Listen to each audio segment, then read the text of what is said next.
बसमध्ये चढताना बीड बसस्थानकामध्ये प्रवाशाच्या खिशातील रकमेची चोरी झाल्याची घटना घडली. म्हणून या प्रकरणी शिवाजीनगर पोलीस ठाण्यामध्ये गुन्हा दाखल करण्यात आला आहे.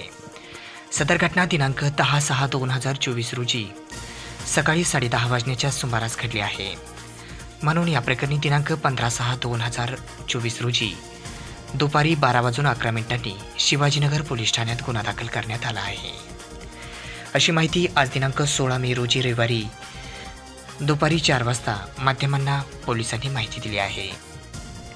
शिवाजीनगर पोलीस ठाण्याच्या हद्दीमध्ये असणारे बीड बसस्थानक असून या ठिकाणी फिर्यादी हे बीड बसस्थानक येथून बसमध्ये चढत असताना फिर्यादीच्या खिशातील नगदी 22,500 रुपये फिर्यादीचे नकळत कोणीतरी अज्ञात चोरट्यांनी काढून घेतले. म्हणून या प्रकरणी फिर्यादी लखन भागवतराव पावळे वय 32 वर्ष, व्यवसाय मजुरी, राहणार वडवणी, तालुका वडवणी, जिल्हा बीड यांच्या फिर्यादीवरून अज्ञात चोरट्याच्या विरोधामध्ये शिवाजीनगर पोलीस ठाण्यात कलम 379 भादवीनुसार गुन्हा दाखल करण्यात आला आहे. याचा पुढील तपास पोलीस करत आहेत.